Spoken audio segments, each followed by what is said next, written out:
嗨，我是 A 生。这几年有很多网红艺人的合约纠纷事件，我就分享我待过的演艺经纪公司。这份工作是我在刚毕业的暑假发生的，而且那时候我还被劈腿，然后遇到了这个超瞎的工作。先说这份工作不是我在网络上找的，是一个广告男星帮我介绍的，而且那个案子最后导演还没有付酬劳给我，有机会再分享。回到我被介绍的这一个工作，一开始对方跟我说他是一个制作人，经纪公司的老板，也是好意想说我刚毕业对这行有兴趣，我又会制作影片、拍片、剪片。于是那一周那个老板约我在松山区某个饭店楼上类似交易厅的地方面试，对，是面试哦，很妙吧？就在这个奇怪的地方。那时候问我月薪要多少，我想说反正也还没累积个什么作品，所以就报了2万8。我的职务就是拍摄、制作影片相关的，都是我在做就对了。然后他跟我讲，他们的公司还有其他2个经纪人会带他们艺人去上通告，有时候我也有可能就是跟他们一起去，因为我要拍摄，然后器材用我自己的。剪片也是用我自己的电脑，好处就是不用到公司。然后说9月开始正式工作，那时候才8月10几号而已。我想说这个体验应该是算蛮新鲜有趣的吧，但那时候我连他们的公司名字都不知道，我只有他的名片还有 LINE。过几天后，老板就在 LINE 上问我9月初要去日本边玩边工作，帮艺人拍平面商品，然后我去拍摄制作影片。问我想不想去，有没有兴趣？这时候脑筋在想说，公司也太好了吧！居然才刚要开始工作，就要带我去日本，又可以拍艺人，又可以出去玩，这么赞！公司出钱让我去，怎么可能不去啊？我想说好啊，那我要负责制作什么呢？然后他说，你要负责制作9支影片，每一支要3到5分钟，然后我们总共去5天4夜。后面谈一谈呢，接着他要说，但是所有行程的费用你要自己负担，因为我们是边玩边工作，你要去吗？我直接傻眼，那可以不要去吗？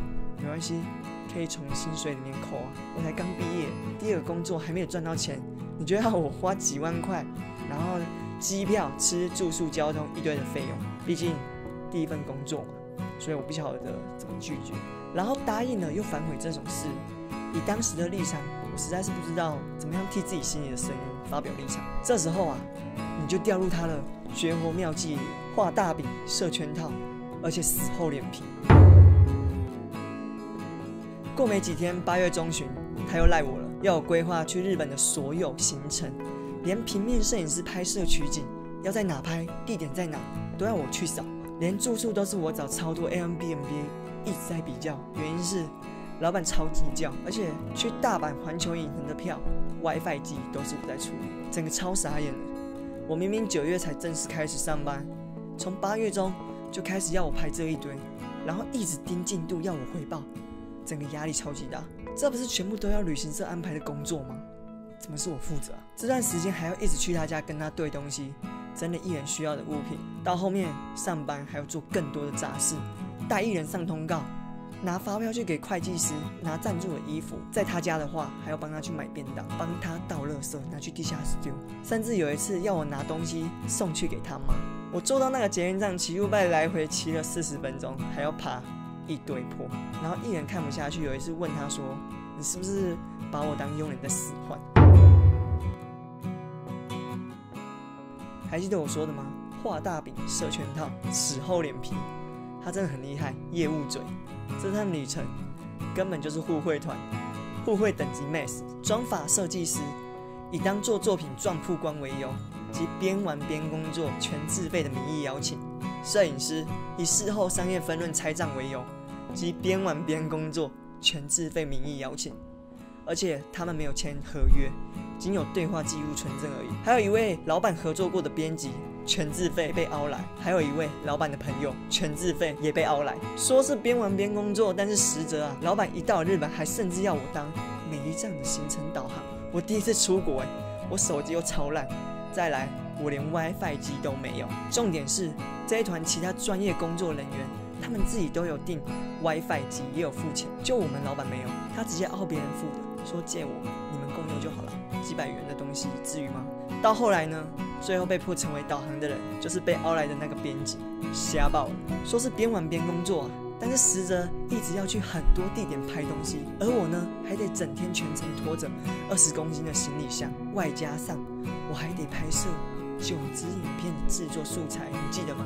被找来玩最无辜的2个人，根本成为此趟旅程的隐形助理啊！他们说跟想象的完全不同，反正就是被诓了。因为去5天，有3整天几乎狂拍摄，真正想玩到的也很少，因为有一股他笼罩的压力，就在第3晚真正的引爆。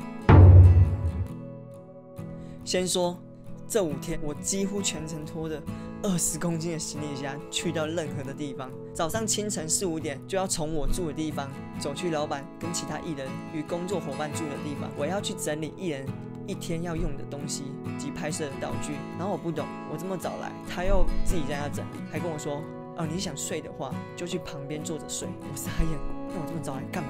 就为了叫我来陪你吗？而且我还要每天待到最后才能回去住宿的地方。这边呢，我跟摄影师是2个人一起住的。回到正题，这是第3天真正的导火线。前晚老板有说，拍完行李箱给他，他会顾，我们就可以去玩了。没错，这天要去日本大阪的环球影城，这个票钱是我花了2000块自己买的。在园区还要拍一堆的影片素材，然后全程拖着20公斤的行李箱。直到终于拍完了，时间也要下午，老板竟然没有要把行李箱拿去顾的意思，我傻眼，要我跟其他艺人他们自己去玩，这是何等噩梦！全环球影城里应该只有我这个悲哀的游客了吧？我想说，那就硬着头皮带去其他游乐区可以暂饭吧。但去了1、2个，排了20分钟，结果被工作人员示意，请你把行李箱拿到影城大门口寄放。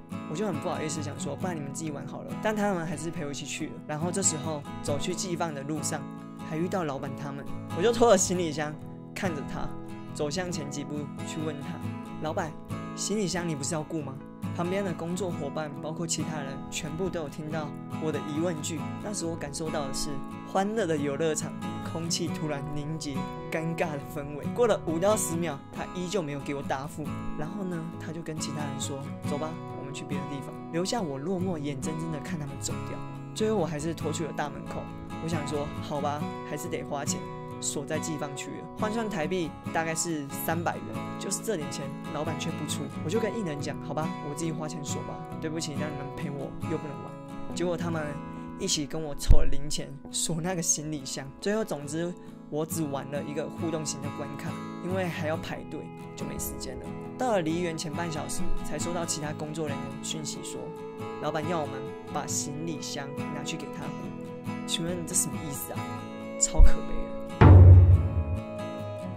下午那层诡谲的气氛，确实影响了整趟边玩边工作瞎爆的行程。老板晚上直接跟艺人在他们住处开会，其他工作人员回避。事后呢，大家都感受到气氛很差。经过开会及行李箱事件，在隔天我居然获得交通补助了，而艺人也获得补助了。你没听错啊，我们才知道艺人他们原本只有机票、住宿票钱公司出，后来吃饭、交通才补助给他们。但是更诡异的事情是，整体2个住房的费用，竟然是被找来边玩边工作的人全部支付金额，总额刚好抵消。我说过订房是我订的，但是收钱可是老板他我知道我们订的超级便宜，他们住的地方大又多间房，然后我跟摄影师2人房，老板竟然跟他们收更高的价格，最后家总抵消掉他跟艺人不用支付住宿费，真的是傻眼到爆。我顺理成章成为公司里什么都做的工具人，从一开始只有专项变成杂事都我在做，连他口中说的其他经纪人我都没看到，根本就只有他。最后离职一算，我那个月总共制作了15支3到5分钟的影片，到处跑腿也没有任何补贴，甚至带艺人上通告，老板并没有让我直接跟艺人有对接，他成了第3方窗口，叫艺人去哪等我，然后我去哪等他。还有一次等了半小时以上都不知道艺人到底在哪，我超无言的。最夸张，某次带艺人去试服装，结果老板要我们5点半去，他在赖跟我说要我特别观察对方的工作人员态度。我到现场跟艺人一头雾水，对方才刚急忙开会完来接待我们，问我是谁谁谁吗？我疑惑说啥东西？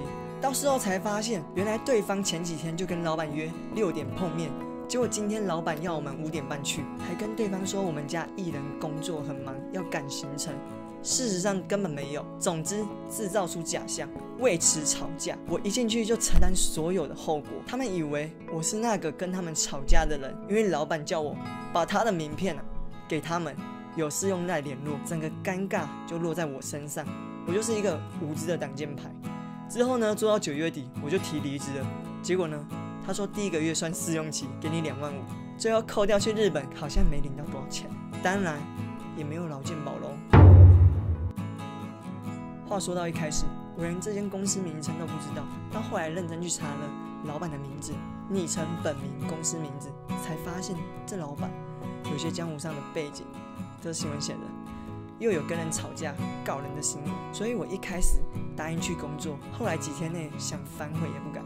之后才发现这间公司已经有签约的艺人好几年没有演艺工作，自己私接演艺工作都不行，因为会违约啊，老板不帮你接，你就无法。他们的合约好像是一次4年的，还有7年的，反正就是超瞎。出社会才知道圈子里的水很深啊，因为常听到他讲电话或者一些私下的事情，有些我觉得很失道的范畴的故事，也不便多说了，只能说吵很凶、有流量的人都会浮上台面，毕竟观众爱看嘛。但是有很多因为合约纠纷消失在演艺工作里的人，甚至因为合约不敢违约，不然就要赔偿可怕的天文数字，不敢为自己发声，不能说出自己的处境，没有资源及庇护，只有私下要好的朋友知道他们的压力，能忍的都忍了，不能忍的话，就只有观众那一句话了：我要看到血流成河，对吧？未来要从事这些行业的朋友，千万要看好工作约、经纪约，还有被话术，但清醒后要记得捍卫自己的权益啊！刚出社会的我们都不想要麻烦事惹上身，如果对方是天才小画家，画饼功力一流的话，要多方佐证事实的虚伪。你如果不选择拒绝，那些烂事都是你心甘情愿让它发生的。你不勇敢，谁替你坚强啊？